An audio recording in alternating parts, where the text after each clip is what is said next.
입니다.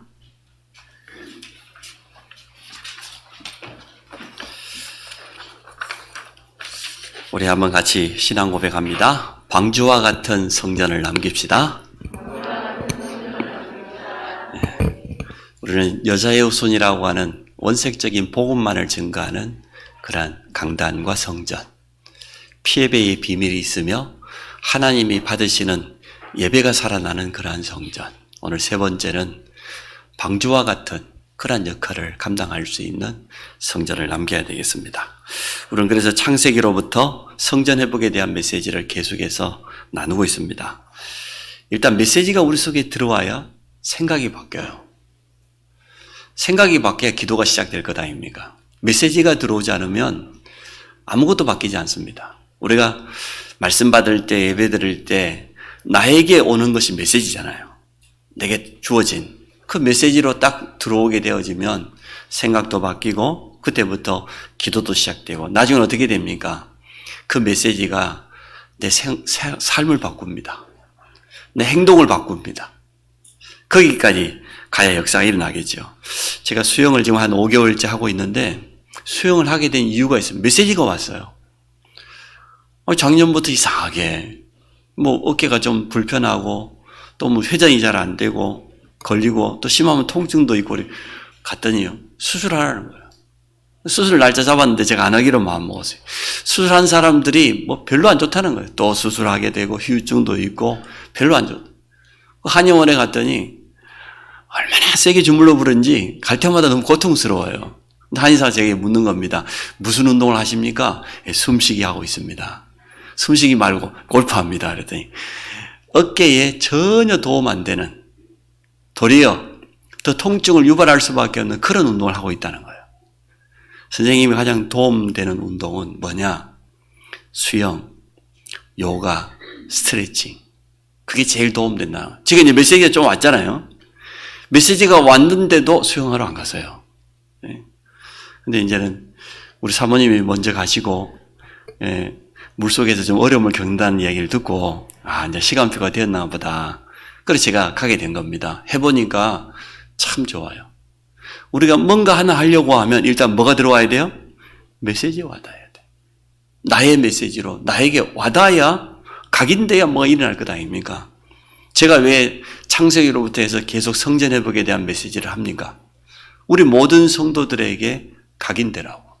각인되지 않으면 절대 역사 일어나지 않습니다. 그러나 각인되면 역사 일어나요. 그래서 언제까지 하냐? 수영 말고 메시지. 각인될 때까지. 우리 모든 성도들이 나의 미션으로 붙잡는 그날까지 할 것이다. 교회는 언약 공동체요, 사명 공동체입니다. 우리가 미션이, 사명이 하나로 소통될 때 그때 일어납니다. 그 성경에는 가장 중요한 역사가 언제 일어났습니까? 하나 될 때. 무엇으로? 하나님이 주신 언약으로 하나 될 때 그때마다 기적이 일어났어요. 큰 역사가 일어났습니다. 6월절에 그랬지 않습니까? 요단강을 건널 때 그랬잖아요. 여리고를 무너뜨릴 때 그랬잖아요. 하나 될 때. 미스바 운동이 어떻게 일어났습니까? 전 이스라엘이 하나 될 때. 초대교회가 하나 되었는데 오순절의 역사와 함께 지금까지 그 응답이 계속되고 있는 겁니다. 그래서 2022년을 중심으로 해서 전 성도가 성전 회복에 대한 이 말씀 각인되고 하나 되기를 축복합니다. 성전 회복하는 것은 방주를 짓는 것과 같습니다. 언제까지 지어야 될지 모릅니다. 하여튼 완성될 때까지 하는 것입니다. 시간표는 결국 하나님의 손에 있습니다. 우리는 주신 언약으로 하나 되어지고 또 최선을 다해서 준비할 뿐입니다. 그래서 저는 성전 회복을 놓고 인도를 받아가면서 가능하면 사람 소리 안 들으려고 해요. 전문가들의 조언이 참 필요하지만 그것보다 하나님의 사인이 뭐냐? 하나님께서 어떻게 역사하시냐? 그리고 우리 모든 성도들에게 정말 이게 미션이 되었냐? 이 언약이 전달되었냐? 그걸 볼 겁니다.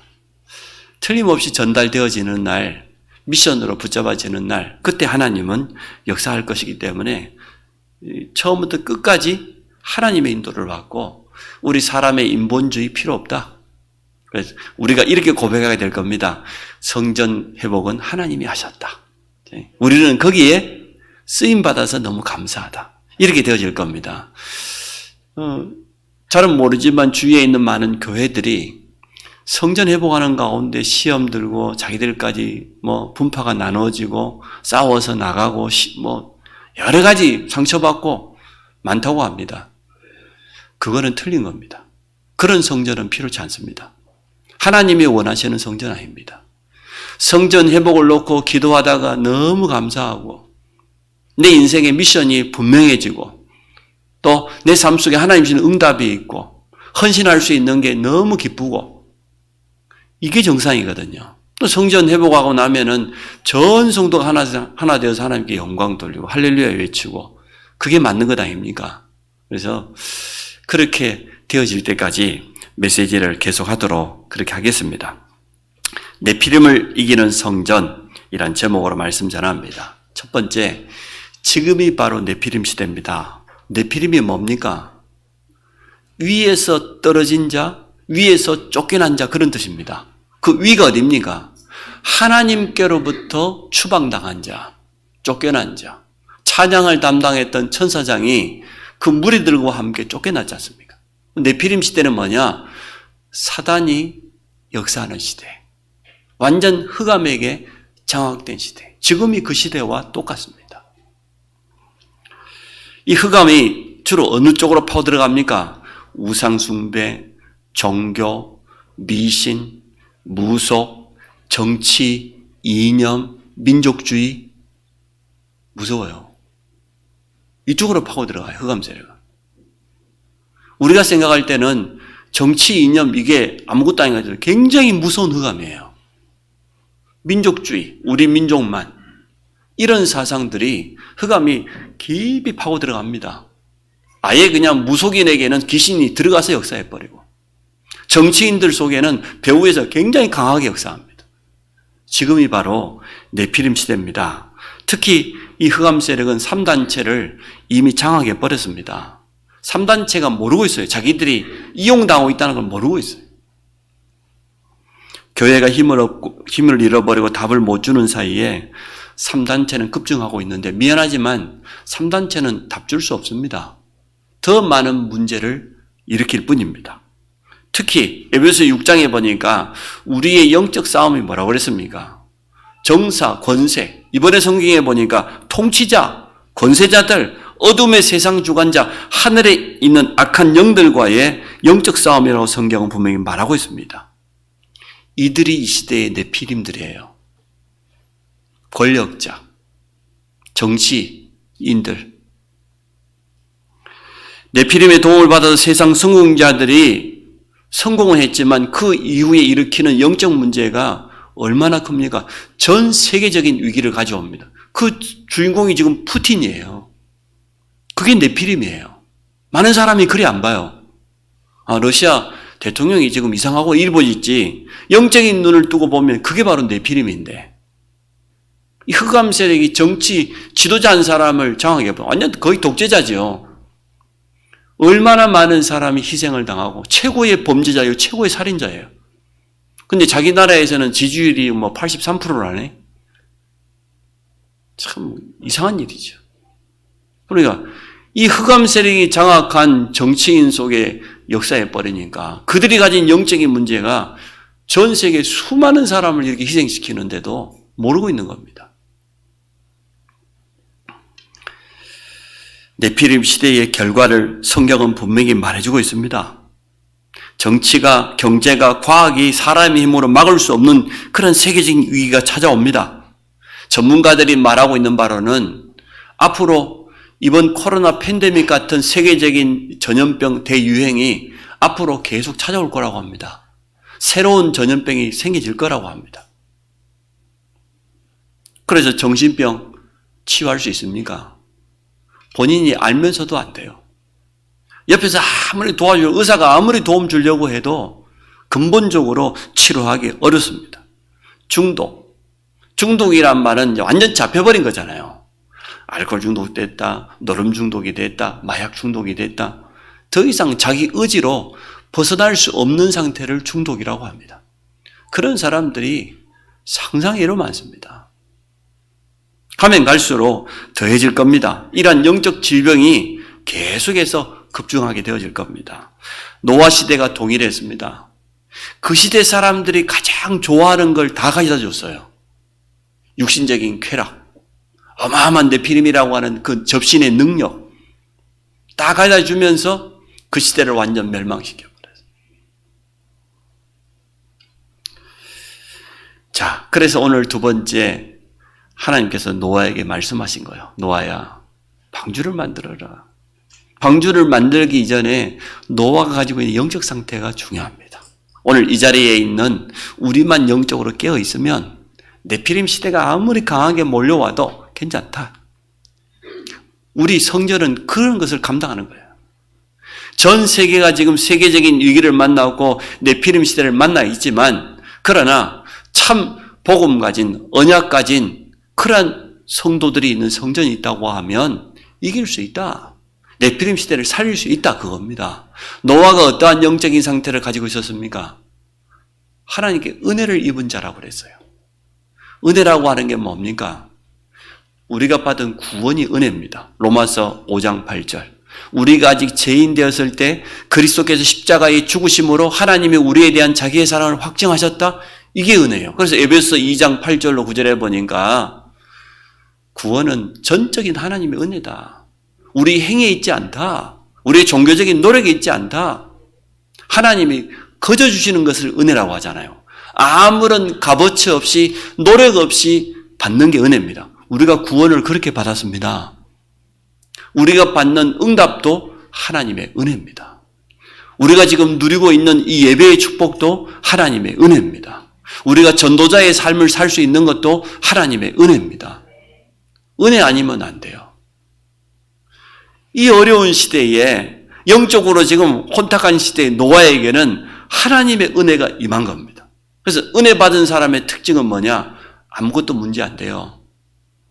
환경이 어떻다, 옆에 있는 사람이 어떻다, 아무리 많은 문제가 찾아온다, 은혜 못 받은 사람에게는 아무것도 문제 안 되는 것도 문제가 되지만, 정말 은혜 받은 사람은 어떻게 되냐? 아무것도 문제 안 돼요. 여러분, 어떤 게 문제입니까? 은혜 받으면 됩니다. 은혜가 부족할 따름이에요. 은혜가 넘쳐버리면 그거 다 덮고 넘어가져요. 이기게 되어져요. 도리어 다른 사람에게까지 영향 주게 됩니다. 살리게 됩니다. 그게 은혜 받은 사람의 특징입니다. 의인이라고 그랬어요. 완전한 자라고 그랬어요. 그 무엇보다 하나님과 동행하는 삶을 살았습니다. 임마누엘이 모든 것입니다. 하나님이 나와 함께 하신다고 하면 뭐가 문제가 되겠습니까? 나이 85세 된 갈렙이 안악산지를 눈앞에 두고 말했지 않습니까? 내가 나이 40세 때 그때 나와 여호수아 당신이 둘이 같이 40일 동안 가나안 땅을 정탐했지 않냐? 12명이 정탐했는데 10명은 불신앙에 보고하고 온 이스라엘 백성이 그 말을 두고 밤새 통곡하고 당신과 내가 고백했지 않냐? 가나안 땅, 저 땅은 하나님 우리에게 약속했다. 우리가 올라가서 차지하자. 저들은 우리의 밥이다. 그때 모세 지도자가 뭐라고 약속했냐? 내가 정탐한 저 안악산지를 내게 주겠다고. 우리 후손들에게 주게 약속했지 않냐? 은혜 받은 사람은 45년 동안을 기다리는데도 문제가 안 됐어요. 아무리 불신하는 사람들이 많이 있지만 문제가 안 돼요. 저 산지를 내게 달라고 했어요. 흔들림이 없어요. 여러분, 하나님 앞에 은혜 받으시기 바랍니다. 하나님과 동행하시기 바랍니다. 갈렙이 마지막에 뭐라고 했습니까? 하나님이 나와 함께 하시면 필경 올라가서 저 땅을 차지하게 될 것이다. 내가 하겠다는 게 아니고 하나님이 나와 동행하시면, 하나님이 나와 함께 하신다고 하면 내가 비록 나이 85세지만 필경이라 그 말은 의심하는 게 아니에요. 확신한다 그 말이에요. 나는 확신한다. 저 땅을 차지할 수 있다. 네피림들, 저 거인들이 장악하고 있는 저 땅을 지금 차지할 수 있다. 여러분, 하나님과 동행하는 삶을 사시기 바랍니다. 여러분 힘 가지고 살아가면 한계 있습니다. 새롭게 우리 서현준 형제가 카페를 오픈했는데요. 힘들어요. 아침 보니까 6시, 7시부터 가가지고 준비해야 10시, 11시 돼야 막 음식이 도넛이라든지 이게 준비가 되어져요. 밤 보통 청소 어쩌고 8시, 9시 될 건데, 그럼 그 다음날 또 6시에 나가야 되고. 자영업자 특히 음식 만드는 사람이 보통 직장인보다 3배, 4배 힘듭니다. 그들이 가지고 있는 노동력, 그 스트레스 말도 못해요. 그래서 우리 성도들이 식당 하는 것을 저는 감사하게 생각합니다. 제가 뷔페 식당을 해봤잖아요. 죽어도 말린다 그런 생각을 가졌거든요. 얼마나 힘든지. 젊은 제가 했는데 매일 코피 쏟았어요. 얼마나 힘든지. 밤 10시, 11시에 하지 아침 8시면 나가야 되지.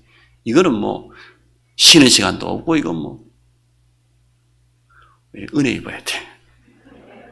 은혜 받지 않으면 절대로 안 돼. 그래서 예배에 생명 걸어야 돼. 예배가 우리 삶의 가장 우선순위가 되어야 됩니다. 응답보다 더 중요한 영적 상태.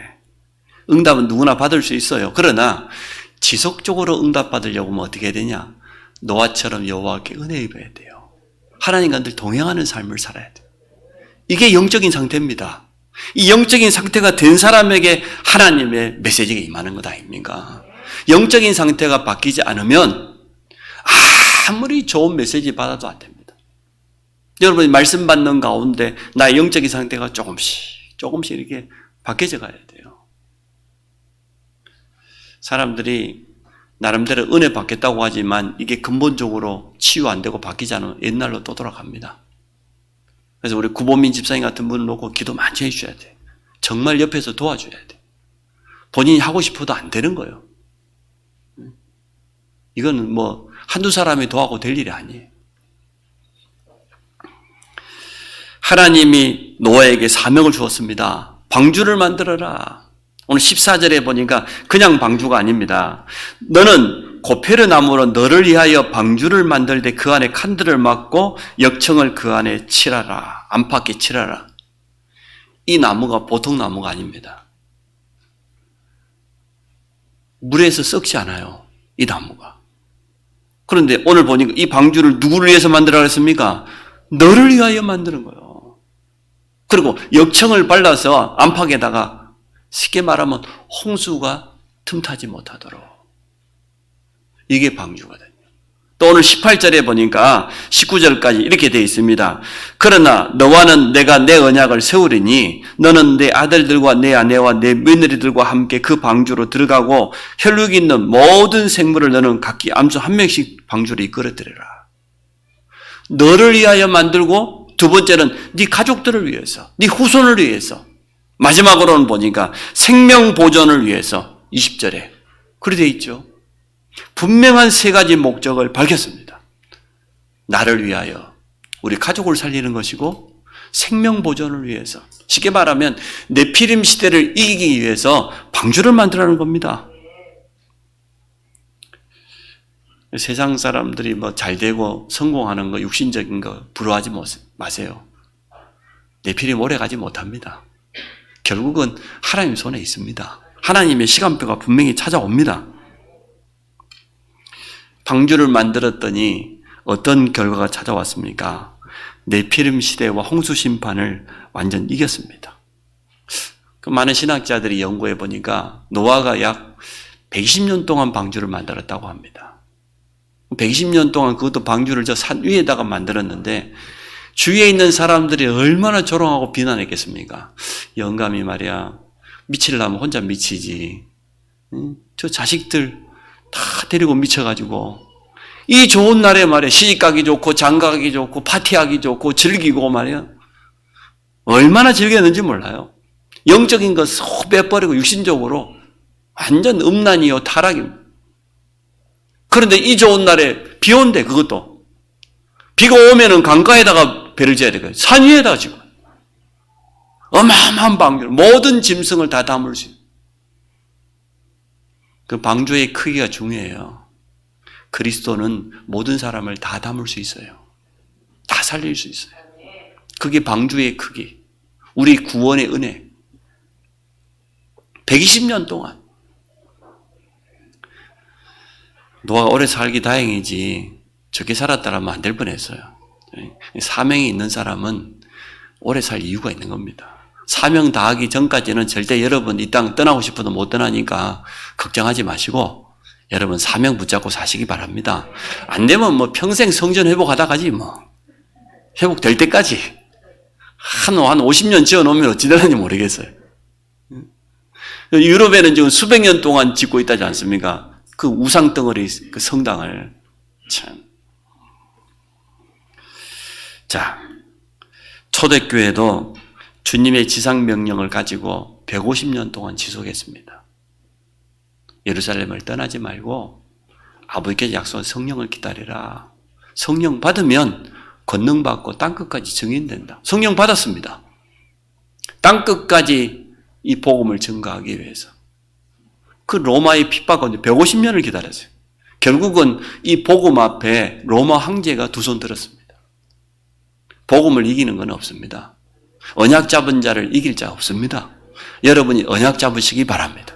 여러분 지속하시기 바랍니다. 하나님이 주신 언약이 분명하면, 사명이 분명하면 취소할 수 있는 것 아닙니까? 노아는 그랬습니다.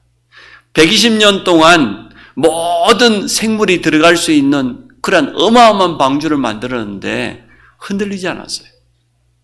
세상 사람들이 아무리 조롱해도 하나님 주신 분명한 미션이니까 미션을 이렇게 받아야 됩니다. 미션을 너무 희미하게 받다 보니까 이게 맞는지 안 맞는지 하다가 좀 안 되면 포기하고, 사람들은 갈등 생기면 또 포기하고, 문제 생기면 또 놔버리고, 그건 사명 아니잖아요. 방주 노아는 확실히 잡은, 그것도 자녀들에게 정확히 전달한 거예요. 하나님이 나와 우리 가족에게 주신 미션이 분명하다.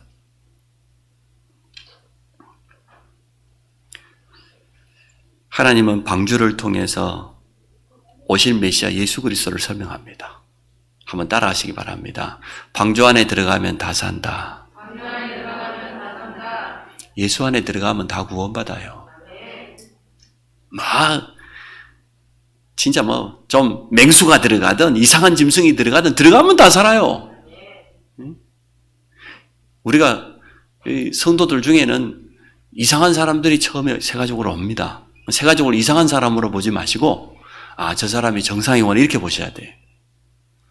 누구든지 방주 안에 들어가면 삽니다. 누구든지 예수 믿으면 삽니다.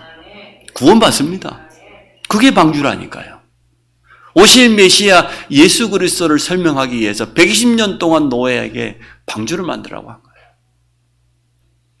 방주에서 나온 노아가 뭐합니까? 8장 20절에 보니까 모든 저주를 이기는 제단을 쌓고 번제를 드리잖아요. 노아가 예배가 뭔 줄 아는 사람이에요. 자, 세 번째. 그러면 노아가 만든 방주와 오늘 이 시대를 살아가는 우리와 무슨 관계가 있습니까? 우리는 어떤 방주 운동을 해야 됩니까? 네피림 시대에 해답을 주는 그러한 성전이 필요합니다. 사단의 전략이 완전 승리해버렸어요. 왜냐? 사단의 전략은 속이는 건데 모든 사람이 속고 있는데도 속고 있다고 몰라요. 사단은 자기 존재가 드러나는 걸 싫어하고 자기가 활동 모르기를 원해요. 근데 몰라요. 어디 이 시대에 귀신이 어딨냐 그리 말해요. 완전 승리해버렸어요. 어느 정도 속여버렸습니까? 완전히요. 전혀 모릅니다. 그리고 문화라고 하는 이름 가지고 아주 포장을 해가지고 사람들을 속였는데 거기 다 넘어가 버렸어요. 굉장히 좋은 것으로, 꼭 필요한 것으로, 문화니까 이렇게 사단의 전략을 했는데 거기 사람들이 다 넘어가 버렸어요. 지금 세상의 흑암 문화 전부 문화잖아요. 문화. 세계적인 지금 문화, 음악을 비롯해서 거기에다가 모든 사람을 동경하게 만들어요. 템플스테이. 내가 이렇게 오랫동안 고생했는데 이게 다 내려놓고 산에 올라가서 한 달 동안 진짜 명상하고 말이에요. 얼마나 좋겠어요. 모든 사람이 다 동경해요. 하다못해 무인도에 가 살고 있는 사람 TV에 막 보여주고 그러잖아요. 사람들이 얼마나 좋아하는지 몰라. 그게 사단의 전략이라. 굉장히 좋은 것으로, 꼭 필요한 것으로 이렇게 속여버렸어. 세계적인 위기와 재앙은 복음이 아니고는 절대로 답을 줄 수가 없습니다. 그래서 우리는 오늘 이 말씀을 딱 마음속에 담아야 됩니다. 우리가 회복할 성전은 어떤 성전이냐? 방주와 같은 그런 역할을 하는 성전. 누구든지 들어오면 다 사는 그런 성전. 이 마지막 때 네피림 시대 위기를 막을 수 있는 그런 성전. 이 네피림이 정치 지도자들, 능력자들 속에 들어가가지고 세계적인 재앙을 지금 계속 일으킵니다. 세 가지 방주 운동을 여러분 꼭 하시기 바랍니다. 첫째, 개인 방주. 다른 말로 홀로다락방. 혼자만의 시간에 여러분 영적 상태를 살리는, 영적인 힘을 얻는 그 시간, 서밋 타임 꼭 가지셔야 돼요. 우리가 393에 대한 기도 제목을 받았지 않습니까? 성삼위 하나님의 영으로 충만케 하여 주옵소서. 그리고 3생명, 그리고 3초월, 3전무무와 마지막에 3시대 살리는 주역으로. 이거 가지고 깊이 내 안에 들이마시는, 내 안에 완전 채우는 그런 기도, 누리는 기도, 그리고 현장에다가 전달하는 기도. 순례자들이 그랬다지 않습니까? 먼 길을 걸어가면서 계속 그 기도했다는 거예요. 성삼위 하나님의 영으로 충만케 하여. 내뱉을 때는 눈에 보이는 모든 사람, 모든 것을 축복하는 기도했다잖아요. 빛을 비추는 거죠. 홀로다락방입니다. 내 혼자만의 시간에 성삼위 하나님의 영으로 충만하고 하나님이 약속하신 이 언약 가지고 힘을 얻는, 내가 먼저 힘을 얻어야 돼요. 여러분 힘 얻지 않으면 영적 상태는 절대 바뀌지 않습니다. 내가 힘을 얻어야 영적 상태가 바뀝니다. 메시지 들을 때는 맞다 하지만 진짜 내 개인이 힘을 얻는 그 시간을 가지지 않으면 근본적으로 안 바뀌어요. 치유 안 돼요. 좋았다가 또 옛날로 돌아가요. 늘 제자리라. 톱니바퀴 돌듯이. 혼자만의 시간에 진짜 내가 힘을 얻는 시간 가져야 돼. 내 영에다가 각인시키는 그 시간 가져야 돼요. 하나님의 말씀이 살아서 역사하는 그 시간 가져야 됩니다. 이게 여러분이 만들어야 될 제일 첫 번째 개인 방주. 노아가 그러한 영적인 상태를 가지고 있었습니다. 그렇기 때문에 방주를 만들으라고 하는 사명을 주어진 겁니다. 네피림 시대를 120년 동안 방주를 만들면서도 흔들림 없이 싸워서 승리한 겁니다. 두 번째 방주가 뭡니까? 가정의 방주. 세 가지 흐름이 가족들과 소통돼야 돼요. 말씀의 흐름, 기도의 흐름, 전도의 흐름은요, 내 혼자 가지고 있으면 안 돼요. 반드시 우리 가족들하고 소통해야 돼요. 어떠한 말씀을 붙잡고 있는지, 말씀을 가지고 어떻게 기도하고 있는지, 내 삶의 현장에다가 전도를 어떻게 적용하고 있는지, 이 부분은 잘 되든 안 되든 자꾸 해야 돼요. 계속 소통하다 보면 진짜 흐름을 따라가게 돼 있어요. 흐름을 놓쳐버리면 어떻게 됩니까? 시간표를 모르는 사람은요, 응답 못 받아요. 아니, 봄에 씨를 뿌릴 때가 있는데, 봄 다 놓치고 여름에 씨를 뿌리고 있으면 열매 맺을 수 있습니까? 흐름은 그거와 똑같아요. 시간표예요. 하나님의 말씀이 지금 어떻게 흘러가고 있냐 말이야. 성전 회복이라는 이 미션이 우리 모든 가족들, 모든 후대들에게까지 전달돼야 될 줄 믿습니다. 세 가지 흐름. 세 번째 방주가 뭡니까? 현장입니다. 영적 싸움을 하고 해답을 전달해야 될 현장. 하나님이 보내시는 현장이요, 나의 선교지요, 응답받을 모든 것이 다 있는 현장. 특히 전도 대상자까지 숨겨져 있는 현장. 현장 다락방을 회복하시기 바랍니다. 내 개인 홀로 다락방, 우리 가족들과 세 가지 흐름을 나누는 가정 다락방, 그리고 내가 있는 현장에서 이제 홀로 다락방부터 시작하면 돼요. 그러면 흑암이 꺾이면 어려움 당한 사람 하나님 붙이실 겁니다. 전도하면 되지. 그냥 직장 가면 됩니까? 하나님 보내시는 건데. 그 속에는 반드시 복음 받을 사람이 있는데.